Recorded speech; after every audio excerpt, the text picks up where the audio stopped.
first thing that we're going to do is we're going to talk about 3 different types of functions. So f of x equals x.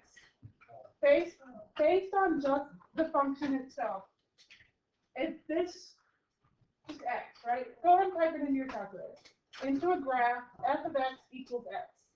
And then tell me what type of function that is. It's linear. Good. That is a linear function. What are my y values? So if my x is -2, what's my y value? Not 0. -2. This is the linear parent function. Whatever the x is, the y is as well. -1, 0, 1, 2. It has a slope of 1 and a y-intercept of 0. So if I'm graphing this, with my nice linear function, you can just extend your line throughout. My domain is all real. My range is all real. We know that function, right? Okay. My next one, 2 to the power of x. Anybody know before we type anything in what kind of function that is? So the curve, right? Does anybody remember what that's called? Growth or decay? Exponential. Thank you. That is exponential. That is an exponential function. So 2 to the power of -2 will be 1/4. 2 to the power of -1 will be 1/2. What's 2 to the power of 0? 1. 1 to the power, 2 to the power of 1? 2, and 2 to the power of 2? 4. So these are those functions. What is it never going to reach? 0. This is the one with the horizontal asymptote. So -1/4, it just gets closer and closer to 0, but it never actually reaches it. So this is exponential growth, yes. And my rate of growth is 2. So we're getting into quadratics. So the quadratic parent function is x squared. And things just get added on from there. So x squared, go ahead and type it into your calculator. We're going to pull up those values from that table.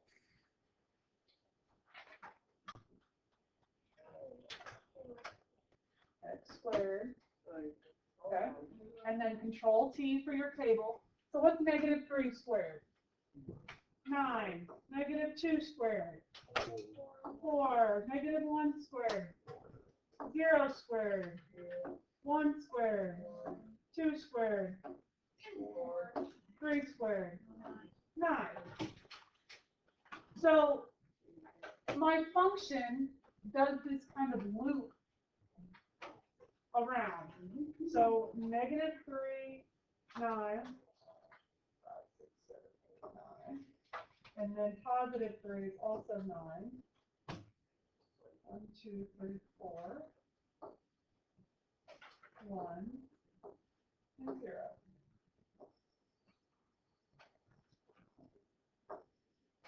Don't get your arrows because it continuously increases in both directions.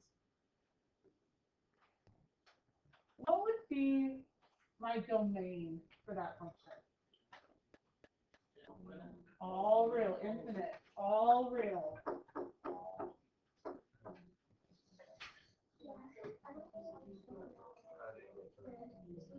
Domain range, what x value can I plug in? All real. Yeah. Isn't it like the x, y is greater? Yes. When the y is greater than Hold on, I can't hear you. What's the lowest you can go? 0. 0. Does it actually hit 0? Yeah. Yes, it does. Y is greater than or equal to 0. If you want to add on to that, you could put and less than infinity, but it's fine just like that. So the difference here from your exponential never actually reaches 0. Your quadratic will reach that low point because you've got a solid line or a solid point right there. Okay? So, how do you think the graph curves? Because Cause it like, Same but opposite. There's a reason why it happens. The x to the negative is going down, but then after the x is getting positive, the lines are back up. Okay. You're on the right path.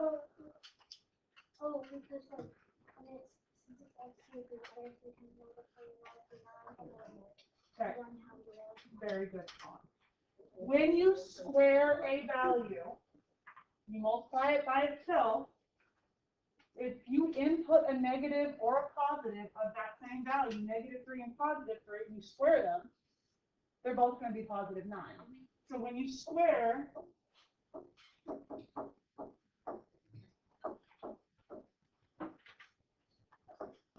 negative values, the output is positive. So what you'll start to see with these quadratics is that for every 1 point, there's a matching one somewhere else, except for the one where it does the time. So if you look at your table or your graph, there's a point where your parabola turns back around. What's that point? 0, 0. Right here, what's a balloon parabola? a parabola is the shape of the graph. Can you put your mask on, please? Tell me one more time, and then you're going to go that going correct. Okay, this is called the vertex. The vertex is the point at which your graph turns back around, whether it's looping down or looping up. Was it on a shape or something? Vertex on the shape is the corners. Yes. Okay. So now, let's take it a step further. X squared minus 1 with the given domain -4 to +4. So what I want you to do in your calculator is type in x squared minus 1 and pull up a table.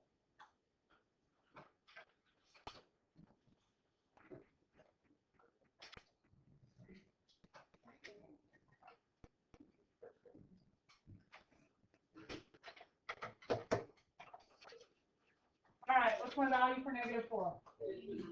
15, -3, 8, 2, 1, -1, 0, -1, right? -1, 1, 2, 3, 4, 15. So right there, looking at that table, where does your graph loop back around? -1. 0, -1. This is your vertex. And it'll be readdressed in the questions down below it. But you can tell where the vertex is in your table because it hits that point and it bounces back up. So let's graph it. -4, 15. -3, 8. -2, 3. 0, -1, 0, 3, 8, 15. Now, I'm not going to put arrows on this graph. Why can't I put arrows on that graph? It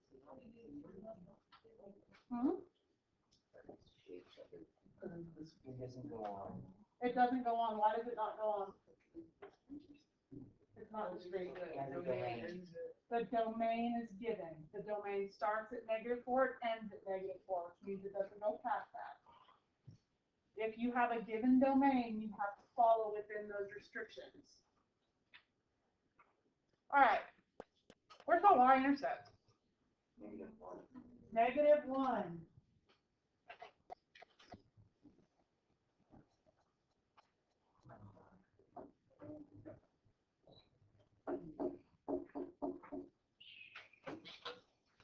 Where does the graph cross the x-axis? 0.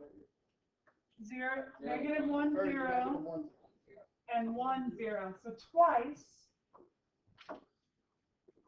So negative 1, 0, and 1, 0. These are called zeros. They're also called x-intercepts. They're also called solutions. And they're also called roots. They got all kinds of names. Is it like the most common thing to be zeros or x-intercept? You're going to see a lot of questions that will ask for zeros, but I would say that zeros and solutions are probably the most commonly used. And then the roots are going to be used when you're talking about completing the square or perfect square trinomials. We'll get there. It just really depends on what type of quadratic you want. Okay, what's my domain? It's on the top. Negative 4 less than or equal to x, which is less than or equal to 4. It's given. Boom. All you had to do is bring it down. If it wasn't given, then it would be all real because we wouldn't have any restrictions. Okay, now, based on the fact that you've got a restricted domain, that range is going to be restricted too. So what's the lowest y value you have? Negative 1. What's the highest y value you have? 15.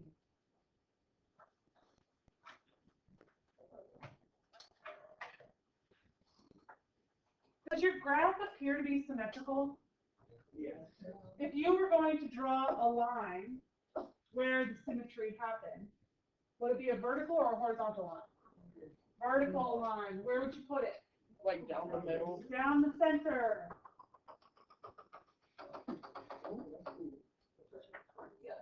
Okay, this is called your axis of symmetry.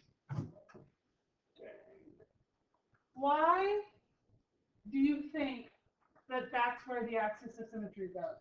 Because It splits it evenly in half. What does your axis of symmetry go through? That's important. the curve. The vertex. It went through the y-intercept on this one, but the y-intercept, amazingly enough, is not very important for a quadratic at all. The vertex is your most important piece. So, yes, split the graph in half.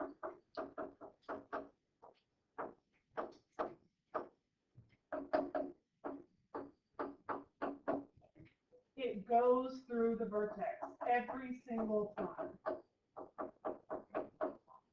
Every single time. It's always going to be right where that vertex is. Will it always appear to be symmetrical? It does not, just because depending on your domain, if it's a restricted domain and you've got more on one side than the other, but it always goes to the vertex. Okay, so our equation for our axis of symmetry. How do you start a vertical line equation? It's undefined. The slope is undefined, but it has an equation. Not y equals. X equals 0 for this one. X equals 0. Because remember, our horizontal asymptote, which was also an invisible line on that graph, was always y equals. So this one's always x equals. Okay, we already acknowledged what the vertex was. What is it? Negative 1. 0, negative 1.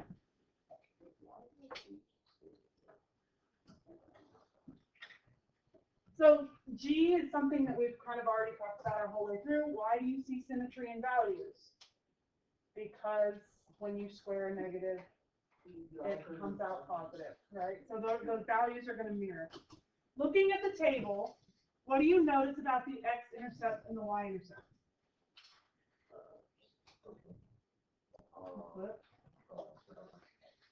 What do they all contain? Zeros. X-intercept, the y equals 0. Y-intercept, what equals 0? X equals 0. But only x-intercepts are called zeros because the solution is zero. That's also why they're called solutions. Yes. No. For this one, yes. This is going to prove that that's not always true. So flip to the next one. Negative x squared plus 4x plus 5. Now that's the entire quadratic. Remember we talked a lot about ax squared plus bx plus c. There it is. So now when we graph it, go ahead and graph it and pull up my table. We've got a restricted domain again, which means that it's not going to have arrows. What's my value for x equals -2? -7. What about -1? 0, 0. 5, 1, 2, 3, 4, 5, 0. Okay. So looking at that, where's vertex? 2, 9.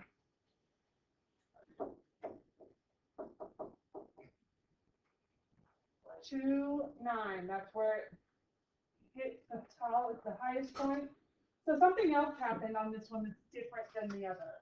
It didn't like perfectly mirror because that -2 and -7. Good. So it's not going to be perfectly symmetrical because I'm missing that other -7, correct? Or the lowest. So what else is different about this? I heard somebody start saying it. It's going down. It's opening the opposite direction. Right? If I graph this, -2, -7, -1, 0, 2, 3, 4, 5, 6, 7, 8, 9, 8, 5, 0. My parabola, oh, no arrows, sorry, is now open down. It's open down. So parabolas sometimes are open up, sometimes they're open down. Can you see any difference in the equations that might signify that it's open up versus down? Negative x squared. If that negative's hanging out in front, that means that it's open down. Okay. So where is my axis of symmetry? There still is one, even though that doesn't appear to be symmetrical. X equals 2. X equals 2. Goes right through that vertex.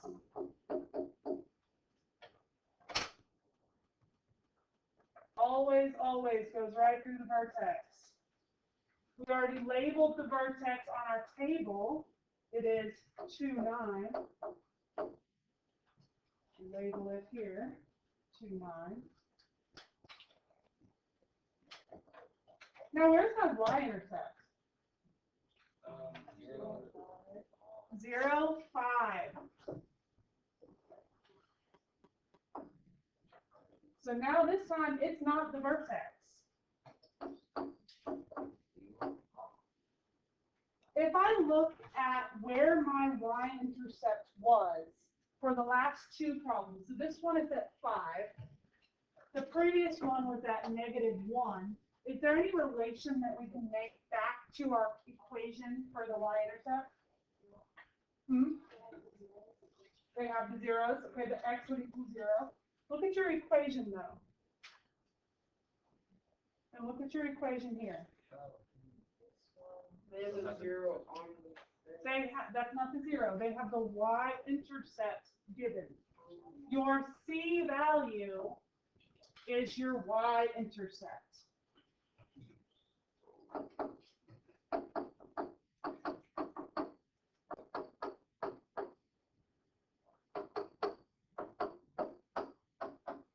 That's supposed to be down there. Which makes sense, right? If that's the only part of the equation that doesn't have a variable and the variable is 0, that's the only thing that's going to be left. Where does your function intercept the x-axis? 5. 5, 0, and where else? Negative, No. 5, 0, and negative, -1, 0. Our zeros are where y equals 0. That's correct.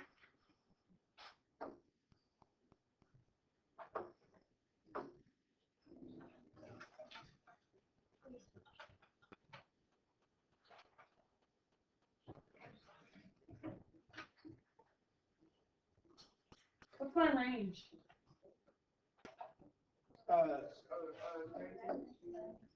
That's the domain. Oh, Negative what? -7. Less than or equal to? What's the highest? 9.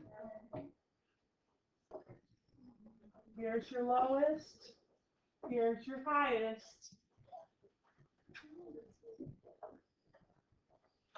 Looking at the table, one of the solutions when f of x equals 5 is 0. So when f of x equals 5 is 0, what's my other one? It's 4. 4. When f of x equals 5, x equals 4.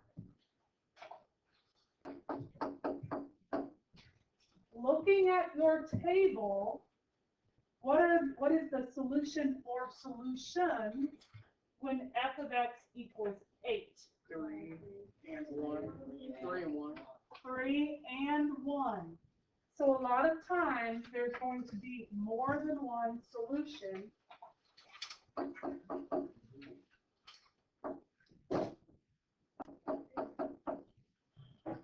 to each one. Okay. So now let's bring all of that information together on this little chart. I'm going to put some little notes underneath things based on what we've talked about. So the parabola is the shape. Okay, whether it's open up or it's open down, it's called a parabola. Your zeros are also called x-intercepts, solutions, or roots.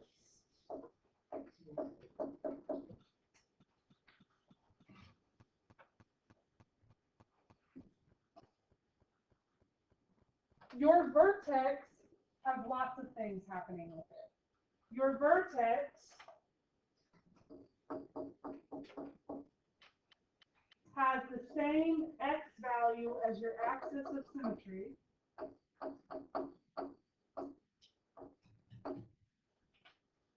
And it also has, we're going to talk about something new for a second, the same y value as your minimum or maximum value. Wait, so the vertex is the axis of symmetry? No, the x value is the same as the axis. The y value is the same way. It's the minimum or the maximum, which I'm going to explain in just a second. So in this scenario, this parabola is opening up. It goes down, it goes down, it goes down. The vertex has a minimum value. Okay? The minimum value is the lowest y value. In what scenario do you think it would be called a maximum value? When it's split. When it's open down, it's not going to have a lowest value anymore. It's going to have a maximum value. So the x of your vertex matches your axis of symmetry, and the y of your vertex is your minimum or maximum value. Okay, so now let's make some notes on axis of symmetry. My axis of symmetry is an invisible line. X equals, and what does it always go through? The vertex. Goes through the vertex.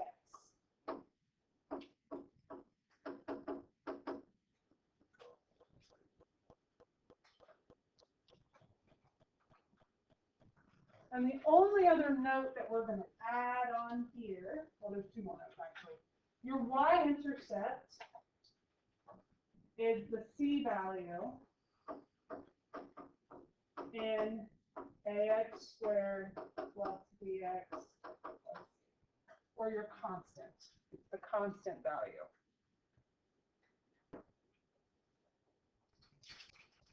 Okay. I'm gonna just scan through the ones that we've done. You don't have to write anything yet. If I'm comparing my axis of symmetry or my vertex with my zeros, how far away are my zeros from this axis of symmetry? The same amount in both directions. It's 3 this way and 3 this way. Let's see if it's true for the one before. How far away? 1 and 1. Here. It was the 0. So 0, 0. So your vertex or your axis of symmetry is equal distance between the zeros.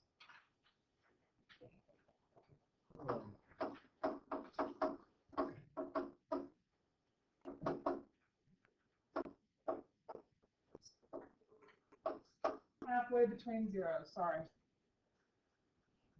Not my best handwriting, but you guys know this. Okay, so now let's do some true false. The axis of symmetry goes through the y-intercept. True or false? False. Can be true, but not always true. The vertex is always located halfway between zeros. True. The y-coordinate of the vertex is always the same as the optimal value. Optimal meaning biggest or smallest. Minimum or maximum. Yeah. True. The x-coordinate of the vertex is always the same as the axis of symmetry. True. A parabola must open up. False. The y-intercept is always positive. False. Good. Okay, so one more. How does this relate to real life? Well, right here. Tatiana is walked to a water tower beside a nearby bowl. Gorge is just some sort of like open body of water, right? So whether it's a body or whatever. In order to launch her newly designed paper airplane, the graph shows the flight of the paper airplane. A negative height means the airplane is below the level of the ground. So my y-axis is the height. My x-axis is the time. The parabola is the path of the paper airplane. So we can make assumptions based on the graph and the scenario. Estimate the height of the water tower. Why? Y'all are saying 35 feet. I agree with that. 35 feet. She's standing on the water tower to launch the paper airplane. So the water tower is the starting point or your y-intercept. How long does it take for the paper airplane to reach its minimum height? 10 seconds. Good. Because we are looking for the vertex, which is the minimum. So it reaches that at 10 seconds. How high is the minimum height? Minimum, not maximum. It's like negative 5. That's negative. negative 6. No, 10, 12, no, 10, 20, 30, 40, 50, 10, negative 12-ish. Okay, we're estimating. We're making an approximation. Negative 12. When has the paper airplane reached ground level? At 0 seconds. A little over 4.2-ish seconds, a little over 4 seconds. Does it reach it again? Yeah. Okay, at what time? Like 50. A little less than 15, so 14.8 seconds. I'm just making an estimation. It's not exactly 15. To the back is your homework. Write the vertex. Based on the information you gave me, what's the vertex? 10, negative 12. Would the paper airplane continue on a parabolic path? Why? It will come back down. No, it's a paper airplane. It will come back down.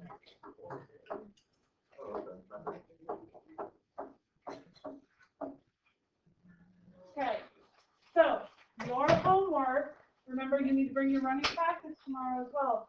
But your homework is these 4 problems, picking out those key features.